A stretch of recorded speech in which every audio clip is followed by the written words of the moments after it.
Good morning, my little starlights. It's yours truly, Luminara here, and today I need to be honest with you, okay? I didn't think I would ever say this, but after years of journeying throughout Teyvat, falling in love with this world, its music, its moments, I've finally stepped away from Genshin Impact. Not out of rage, don't get me wrong, not for clout, but from something quieter? Exhaustion. Genshin wasn't just a game to me, it was a routine, a comfort, an escape. I looked forward to every patch. I pulled, explored, I cared. But at some point, the spark faded. Not all at once, but slowly, piece by piece, and then came Wuthering Waves. A new world, new rhythm, and for the first time in ages, I felt that rush again, that I actually want to keep playing feeling I hadn't felt since Fontaine. So today's video is gonna be a bit of a cozy yap fest? Yeah, I guess we can call it like that. I just really need to talk about it with someone. Originally, this channel was meant to cover Wuthering Waves, Infinity Nikki, Genshin, and my art. But I think I will have to change that. I still have 2 Genshin videos in the process and I don't think I will ever even finish them. And listen, I'm not here to start a drama or throw a shade. I just want to be real and maybe open a dialogue? You know, maybe you will change my mind. Maybe you feel the same. So grab a cup of coffee or tea and let's talk about why I decided to leave Genshin behind and what Wuthering Waves did so differently that it reminded me what joy feels like again. Okay guys, let's talk about the elephant in the room, Natlan. I'll be honest, this one hurts. I expected something raw, powerful, filled with volcanic rage and ancient dragons. You know, that's how it was teased. And don't tell me it's not true. We all remember Nuvilet and his story about Natlan. That's how other characters spoke of it too. And instead we got something else. Well, not bad, just not what I hoped for. After Fontaine's deeply emotional artistic storytelling, I thought Natlan would offer a dramatic contrast like it was with Liyue and Inazuma. But what we got feels like a mismatch between promise and delivery, at least for me. Genshin framed Natlan as a nation of warriors, and we got fragmented tribes bound together through strength, survival, and looming threat of the abyss. I expected to feel more tension, urgency, but instead I got comic relief baked into the main story, jokes that landed at the worst moments, and characters who felt disconnected from the stakes. And the dialogue was often hollow, and the narrative momentum constantly derailed. And look, I understand the core concept. Natlan was never supposed to be just one culture, but many working together. A tribute to indigenous strength, a celebration of unity. I wanted that, but instead we got a music video and the power of friendship. Instead of conflict and fire, I got characters cracking jokes in the middle of apocalyptic events, wearing scraps of fabrics and riding bike DJs. Come on! The world didn't feel like it was on edge, it felt like it was stalling. I didn't have that much of urgency. I didn't feel danger, and I didn't want to read 20 scattered books or hidden notes just to understand that beneath the surface, things were actually grim. If your story needs to hide its stakes in text logs, then you've already lost the emotional thread, Now, contrast that with Septimont in Wuthering Waves. From the moment you step in, the tone is sharp, clear. This is the nation hardened by war. Every structure, every NPC, every inch of architecture bleeds that militaristic legacy. You feel the pressure, you feel the weight. There are no silly distractions pulling you from the thread too much instead of gathering wives. They embrace the narrative and let it breathe. Septimont lives and breathes discipline, tradition, sacrifice. The characters don't sidestep the pain, they wear it. You don't have to dig through 200 freaking collectibles to understand what they've been through. You feel it in their words, their eyes, their silence. And the fact that Wuthering Waves manages to sell this entire atmosphere without a wall of exposition or library of lore notes it's honestly refreshing. They show you the weight of the world instead of hiding it behind flavor text. In Genshin, Natlan was a slow realization that maybe the game was no longer capable of balancing tone with meaning. In Wuthering Waves, Septimont hit immediately with clarity and conviction, and that's the difference. So if we are talking about nation, let's talk about exploration.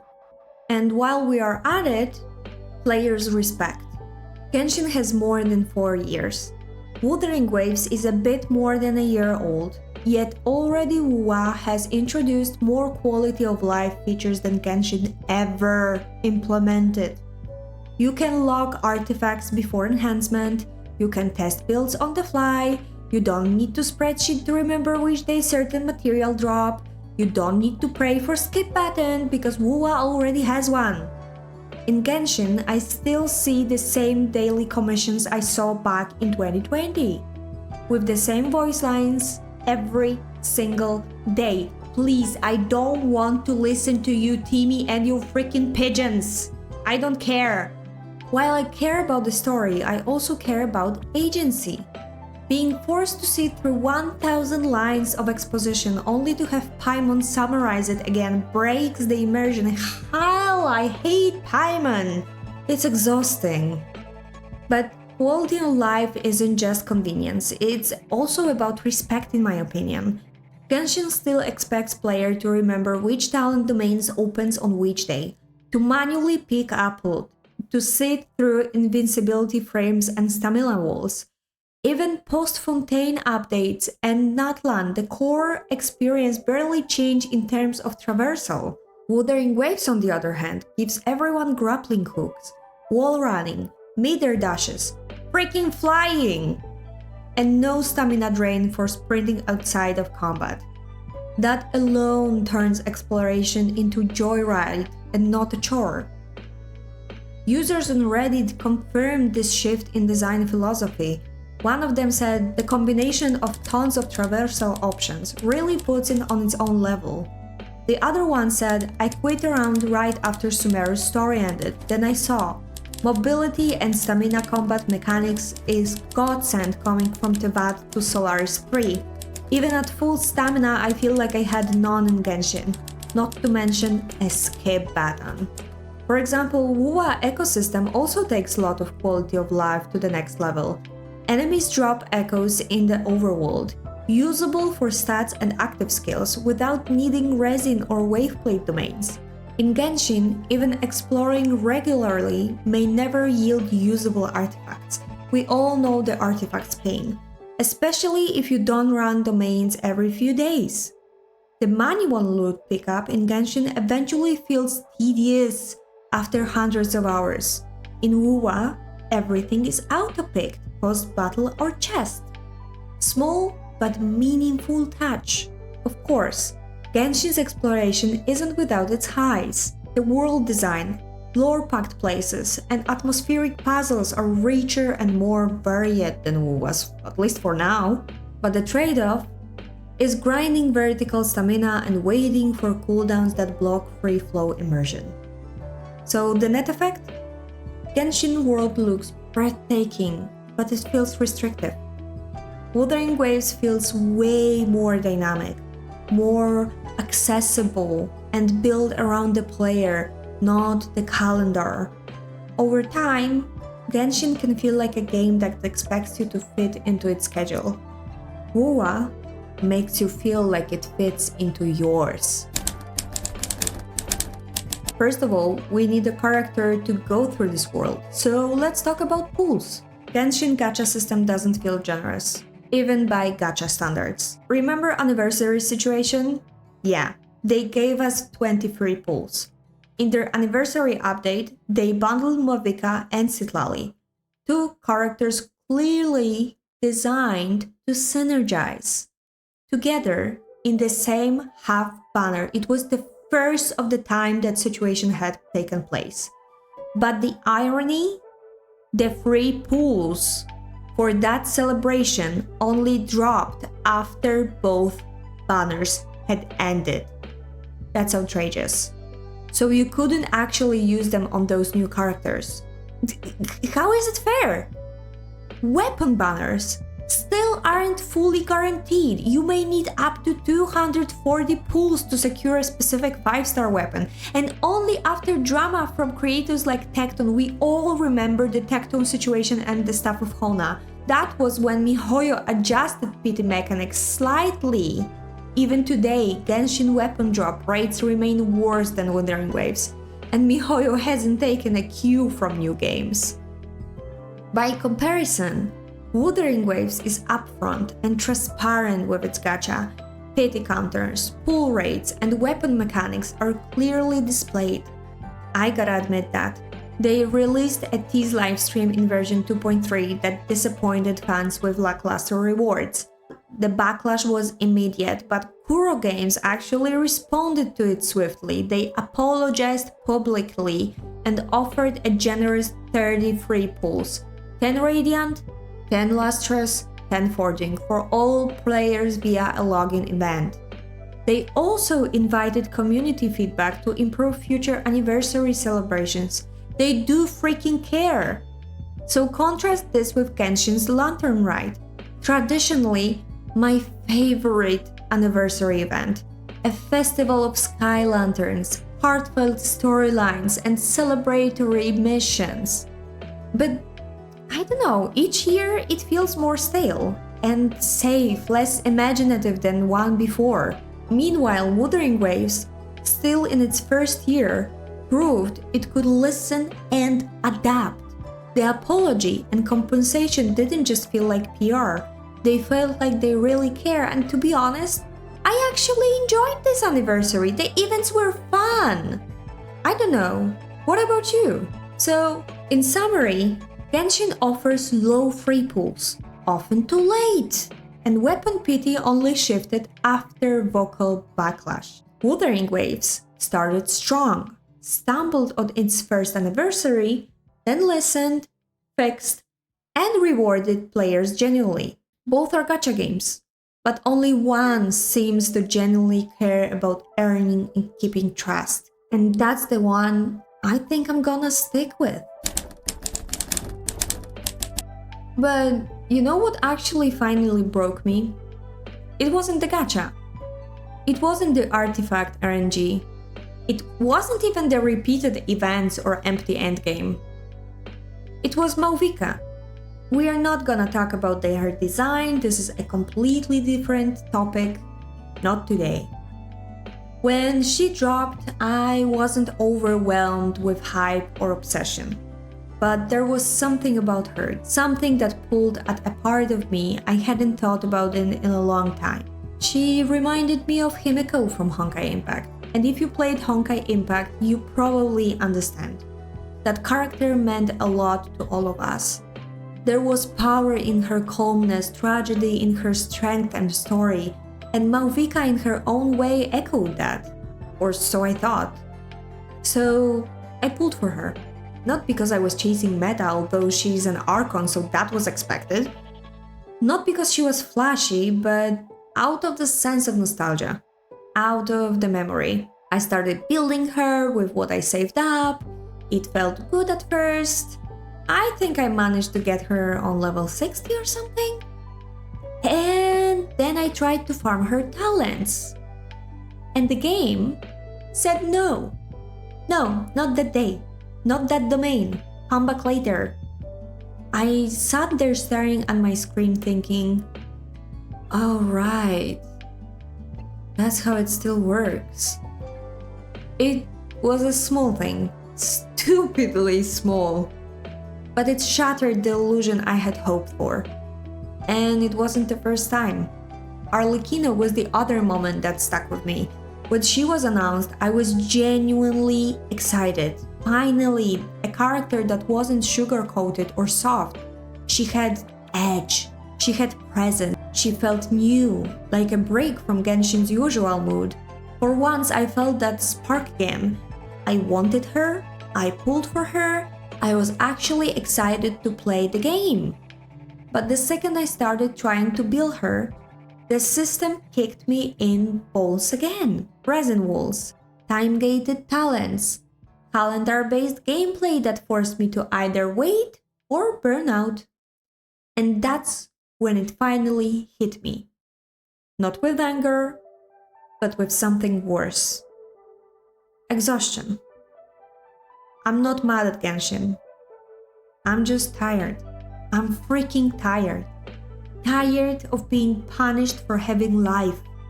Tired of logging in on my terms only to be told, no, not today. Tired of loving characters I can't truly use unless I commit to the grind machine. I don't have time to log in every single day. You know, I work, I create, I live. I can't revolve my schedule around what day a talent book is available. I just want to play when I can and feel rewarded for showing up. But Genshin doesn't reward that. It demands compliance. And for a long time I gave it. For 4 years basically, I am a day one player. But somewhere between Mavuika and Arlecchino, I finally stopped. I know people joke that Wuthering Waves should be called Gathering Wives, and part of me gets the humor, given the heavy focus on female characters. Don't get me wrong, I love women. I would just love to see more men pull too. And yet, walking away wasn't easy. I've spent years in this world. I explored every inch of Tevat, except Natlan. We are not gonna talk about Natlan. Memorized its music, its moods, its rhythm. I pulled for characters with excitement, celebrated milestones. Oh, you would have to see me being so happy when I hit 6th level in Genshin. And I cried over story moments that hit far too close to my heart. I spent money, not just on characters, but on memories with those characters.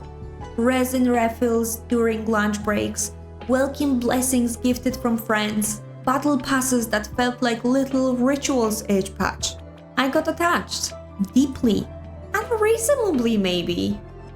Even now, I still follow the story, not firsthand, but throughout creators like Sleeve. Please, I'm so sorry if I'm calling the name wrong. You know, whose recaps keep me tethered to the world I once lived in daily. I poured hours into farming, stargazing, building, rerolling, and yes, I spent money too. A lot of it, actually. And don't get me wrong, it was my decision. Nobody forced me. But it's still hard not to feel like I walk away from something I poured so much of myself into. And the thing is, I don't even regret the money I spend, you know? Some people spend money on parties, drinks, food, fashion. I spend mine on games, on characters that made me feel something, on moments that gave me joy when I needed escape. It wasn't wasteful in my opinion, no.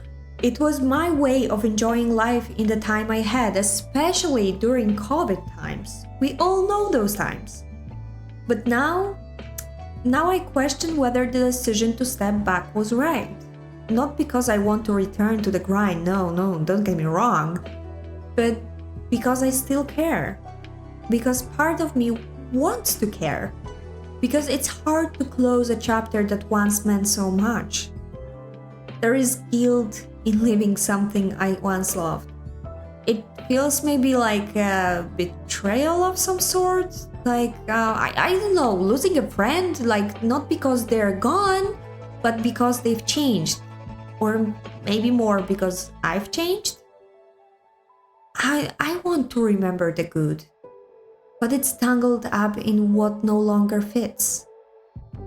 And still, I hesitated to install for so long. You know, maybe stepping away doesn't mean letting go forever. Maybe it's okay to leave a game behind when it stops aligning with my life. Maybe it's not about slamming the door, you know, the door, but just, I don't know, walking a different path for now? Making a peace with the time I spent, the joy I found, and the person I was when I found it. And if I return one day, it finally won't be out of the obligation. It will be out of choice, on my terms.